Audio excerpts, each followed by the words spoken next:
오늘은 26년 세월을 함께한 남편이 설계한 잔혹한 덫에 걸려 화려한 사모님에서 정신병원 독방으로 추락해버린 고성희의 처절한 몰락을 이야기해 드리겠습니다. 자신의 탐욕을 위해 남편의 이름까지 팔아 빌딩을 가로채려던 그녀의 치밀한 연기가 어떻게 소름 끼치는 부메랑이 되어 돌아왔는지 그 전말을 담았습니다. 가족마저 등을 돌리게 만든 그녀의 추악한 본심과 박진석 회장이 준비한 마지막 선물이 무엇인지 지금 바로 확인해 보시죠.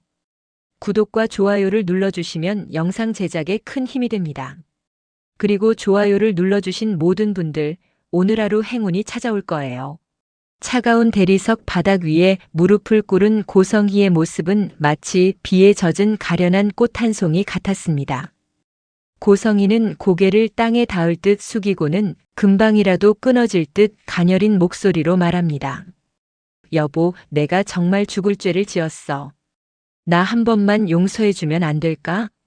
라며 박진석 회장의 발끝을 붙잡으려 애를 썼는데요. 그 가녀린 어깨가 파르르 떨리는 모습은 누가 봐도 진심으로 뉘우치는 사람의 모습이었습니다. 하지만 그 모습을 위에서 내려다보는 박진석 회장의 눈빛은 그 어느 때보다 서늘했습니다.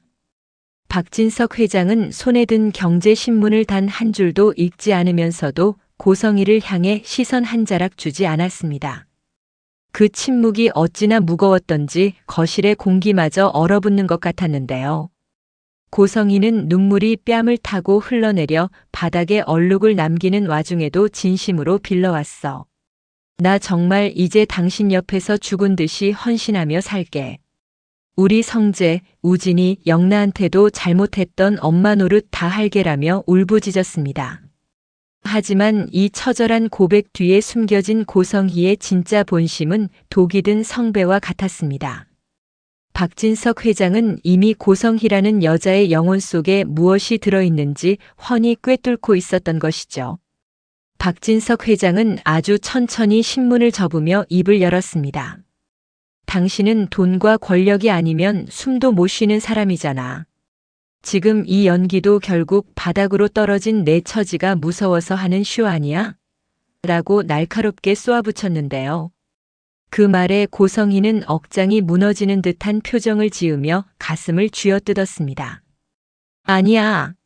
건물도 그 어떤 명예도 다 필요 없어. 그냥 당신 아내로 아이들 엄마로 살게만 해줘라고 절규했는데요. 이 완벽한 연기에 박진석 회장의 아들 박성재조차 잠시 흔들리는 눈빛으로 어머니인 고성희를 바라보았습니다. 결국 박진석 회장은 깊은 한숨을 내쉬며 좋아. 일단 오늘 밤은 여기서 자라고 허락을 내렸는데요. 그 순간 고성희가 고개를 숙인 채 입가에 아주 희미한 하지만 소름 끼치도록 비열한 미소를 지었다는 것을 박진석 회장은 이미 거울을 통해 지켜보고 있었습니다. 방으로 안내된 고성희는 문이 닫히자마자 슬픈 기색을 싹 지워버렸습니다. 고성희의 목적은 애당초 용서 따위가 아니었으니까요. 고성희는 박진석, 내가 아무리 똑똑해도 나한테는 안 되라고 혼잣말을 내뱉으며 본색을 드러냈는데요. 고성희는 조심스럽게 방문을 잠그고는 방안을 이잡듯이 뒤지기 시작했습니다. 고성희가 그토록 찾아 헤맨 것은 바로 박진석 회장의 비밀, 그와 긴밀하게 연락을 주고받는다는 의문이 중학교 동창 박진석에 대한 단서였는데요.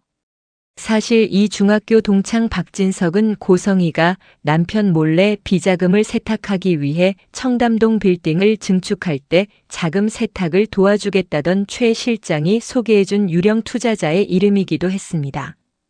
고성희는 최 실장의 말만 믿고 남편과 이름이 똑같은 동창 박진석의 명의로 거액을 빌리는 서류에 도장을 찍었었는데요.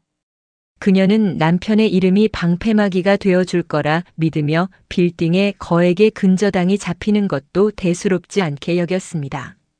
하지만 그것은 박진석 회장이 설계한 완벽한 덫이었습니다.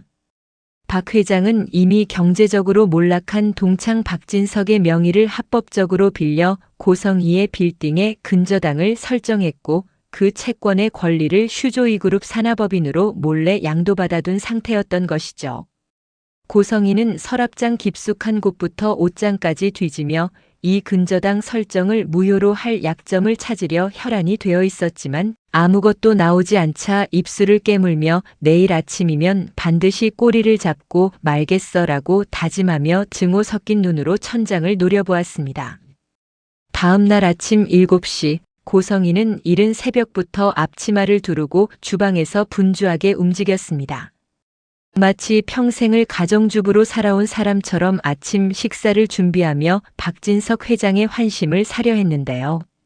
출근 준비를 마친 박진석 회장이 나오자 고성희는 환하게 웃으며 여보, 따뜻한 국이라도 한 그릇 들고 가라고 다정하게 말을 건넸습니다.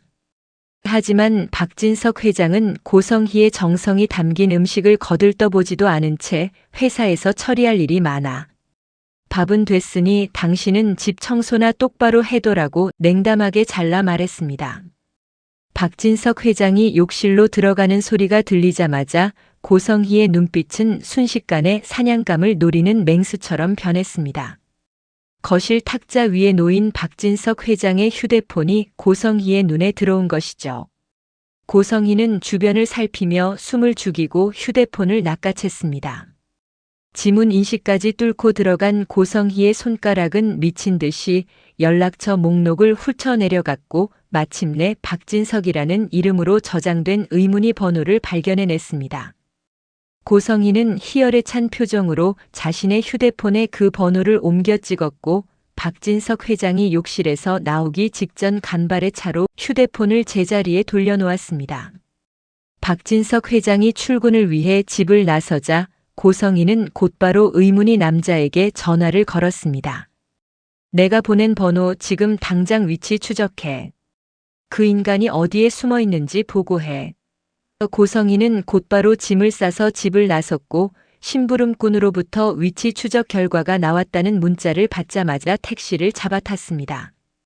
택시 안에서 고성희는 창밖을 보며 박진석, 내가 숨기고 싶어 했던 그 더러운 비밀이 조만간 온 세상에 까발려질 거야. 네 이름으로 내 빌딩에 장난질한 대가를 톡톡히 치르게 해주지라며 낄낄거리고 웃었는데요. 하지만 고성희가 도착한 건물 안에는 그녀를 위해 준비된 낭떠러지가 기다리고 있었습니다. 낡고 어두운 건물 내부로 들어선 고성희 앞에는 그녀의 심부름꾼이 묶여 있었고 그 옆에는 박진석 회장이 차가운 표정으로 서 있었습니다. 고성희는 심장이 내려앉는 충격에 뒤로 나자빠질 뻔했는데요. 박진석 회장은 아주 느린 걸음으로 다가와 은조렸습니다. 네 빌딩에 잡힌 근저당 채권자 이름이 박진석이라서 만만해 보였나 보지. 그 친구 어제 모든 권리를 나한테 양도했어. 이제 내 청담동 빌딩이랑 압구정 아파트는 법적으로 내 거야. 넌 내 탐욕에 스스로 목줄을 건 거야. 고성희는 경악하며 소리쳤지만 박 회장은 싸늘한 미소를 지으며 그녀를 애워싼 사내들에게 고개를 끄덕였습니다. 고성희는 비명을 지르며 저항했지만 사내들의 억센 손길에 이끌려 주차장에 대기 중이던 검은 승합차로 강제로 끌려갔습니다.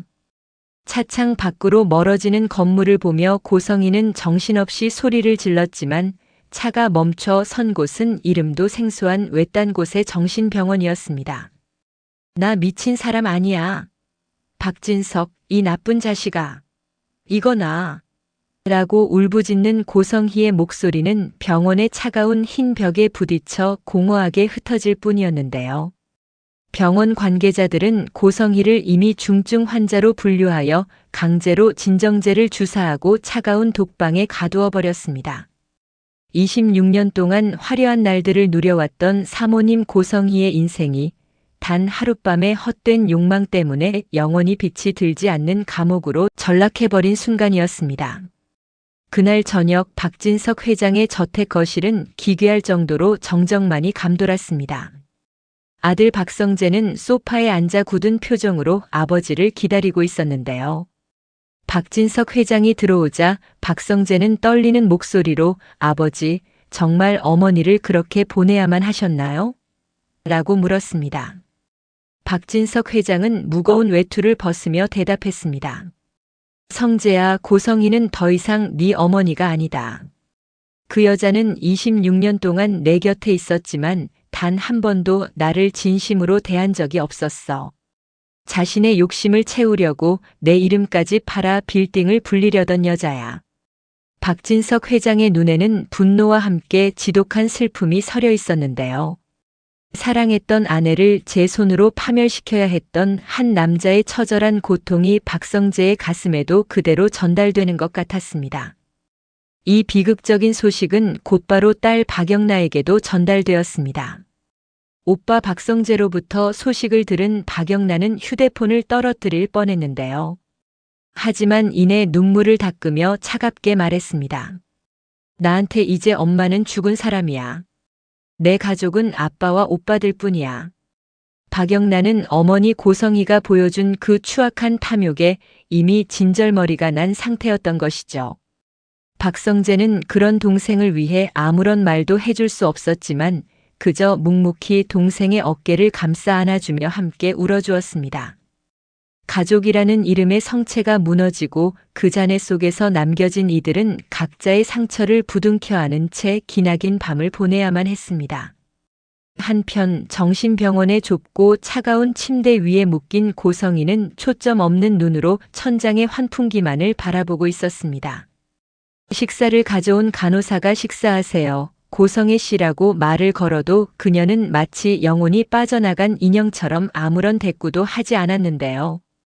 붉게 물들어가는 석양을 창살 너머로 바라보며 고성희는 아주 희미한 목소리로 말합니다. 박진석, 내가 졌어. 결국 네가 이겼어. 라고 중얼거리며 굵은 눈물방울을 흘렸습니다. 한때 세상을 다 가진 듯 오만했던 고성희의 눈빛은 이제 깊은 어둠 속으로 잠겨들고 있었습니다. 이 드라마가 앞으로 어떻게 전개될 거라고 예상하시나요? 그리고 어떻게 흘러가길 원하시나요? 댓글창에 자유롭게 남겨주세요. 그리고 혹시 영상 초반에 깜빡하고 좋아요를 누르지 못하셨다면 지금 좋아요 눌러주시고 행운 받아가세요. 영상 제작에 아주 큰 힘이 됩니다. 그럼 시청해주셔서 감사합니다. 행복한 하루 되세요.